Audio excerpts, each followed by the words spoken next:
The Muslim youth wants guidance. Well, how am I to live in this glamorous world, Sheikh, if I am to remain faithful to Islam?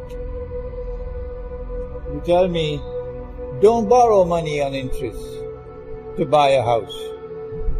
Don't borrow money on interest to buy a car. Don't borrow money on interest to run a business. Don't borrow money on interest in a student loan to pay my university fees. How am I to live? But then we need to explain to the Muslim youth that this did not happen by accident. The Nabi Muhammad alayhi salatu wasalam prophesied that this would happen. He said the time would come when you would not find a single person in all of mankind who would not be consuming riba. And if anyone were to say, I am not consuming riba, verily the dust of riba would be upon him. Verily the vapor of riba would be upon him. This is Akhir zaman, the last stage. And the branch of knowledge which studies Akhir zaman is eschatology. The Christians have their eschatology. The Jews have their eschatology, ilmu Akhir zaman. We Muslims have ours. But there is something in common. Something in common between our eschatology. And that is that we are now located on the brink of great war. Like when mankind has never experienced war before. The Christians call it Armageddon. The Prophet ﷺ called it the Malhama. Most of mankind will die in the Malhama. The Malhama will be fought between the two powers which are confronting each other in the world today. On the one hand, you have the world of Gog and Magog, the Anglo-American, Judeo-Christian, Zionist alliance, which have NATO as their military arm, and which had tried to capture Russia when the Bolshevik Revolution took place and Russia was imprisoned by communism and the Soviet Union. So Gog and Magog even took control of Russia, which is Rome. And then the Soviet Union was brought down, dismantled, so that Ukraine could emerge as an independent state. So that Ukraine could join NATO when you get a pro-Western government in Ukraine.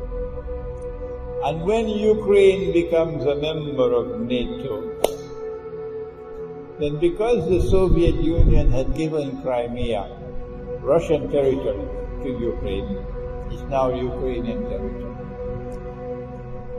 When Ukraine becomes a member of NATO, then Ukraine can kick Russia out of Crimea.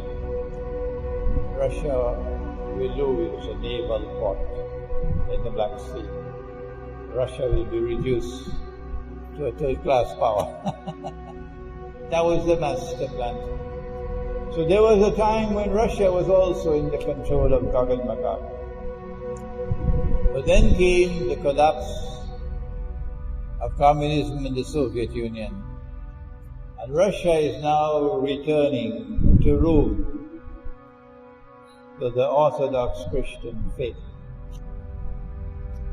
And the conflict is between the Zionist world, NATO, who are armed to the teeth with nuclear weapons, and Russia and her allies who also have nuclear weapons.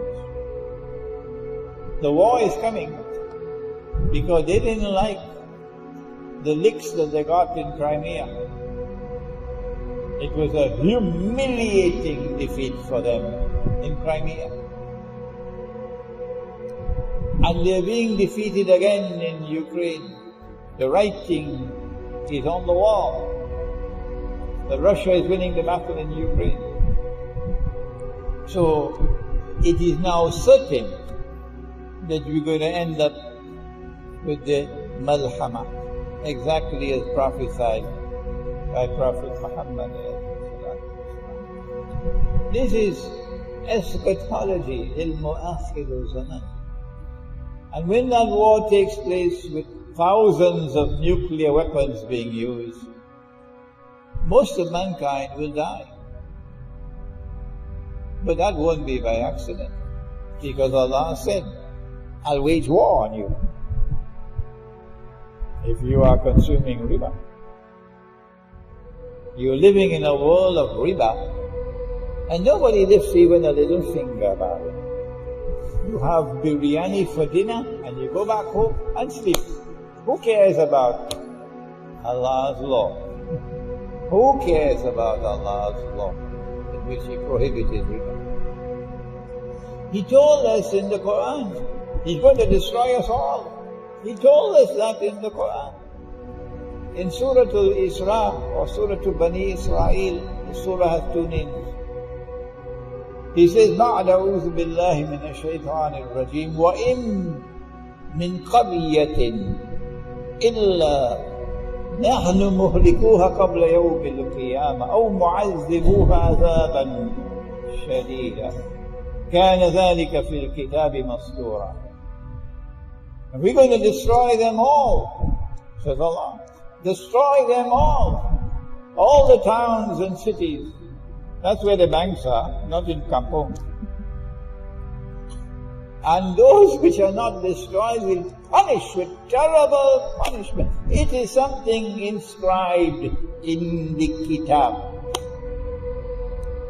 So most of mankind will die, but most of mankind deserve to die. Oh yes. So the Muslim youth asks, Sheikh, what should I do? What should I do? Answer, you're lucky to be young. You are lucky to be young. Because in the Quran, Allah gives us one surah, which is the surah par excellence of Akhir, zaman, Surah Al-Kahf. And in Surah Al-Kahf, it is the youth. إِنَّهُمْ فِتْيَةٌ آمَنُوا بِرَبِّهِمْ وَزِدْنَاهُمْ هُدًى. Young people. They didn't join the bandwagon of the glamorous world. They stood up with courage, with backbones made of steel. They stood up to confront the godless world, the world of Dajjal, the world of riba. And when that world targeted them, as they will target you, what did they do? They didn't cut any corners. They didn't compromise. They didn't seek to make a deal. وَإِذِ اعْتَزَلْتُمُوهُمْ وَمَا يَعْبُدُونَ إِلَّا اللَّهَ فَأْوُوا إِلَى الْكَهْفِ يَنشُرْ لَكُمْ رَبُّكُمْ مِنْ رَحْمَتِهِ وَيُحَيِّي لَكُمْ مِنْ أَمْرِكُمْ مِرْفَقًا. They fled to the king. We give up our job. We give up our home. We give up our town, our city. We give up everything, but we're not going to give up Islam. Only a young man can talk like that. When people grow old, it becomes more difficult for them. It's the young ones who can talk like that. We will not give up Islam. You have three options in confronting that glamorous world that's going to be destroyed tomorrow. Three options. The first option is to bring back Islam collectively. And so we're going to shut down the banks. And so we're going to shut down this bogus money and bring back the money which is in the Quran and the Sunnah. That's the first option. You're not going to succeed unless you have the ulama on board. How many of the ulama do you know? Do you know any who want to shut down the banking system? Do you know any who declare about this paper money it's haram and we must return to dinar and dirham? Do you know any at all? So how can you restore the deen at the collective level if you do not have the ulama with you? Come on, tell me. If the macro response is not possible, then there is a micro response, and that's Ashabul Kahf. You withdraw from Dajjal's world. You get out of his grip. In Kampung, in the remote countryside, and you build micro-Islam. You build a kampung, a village, in which you will have a market, and in that market you use only halal.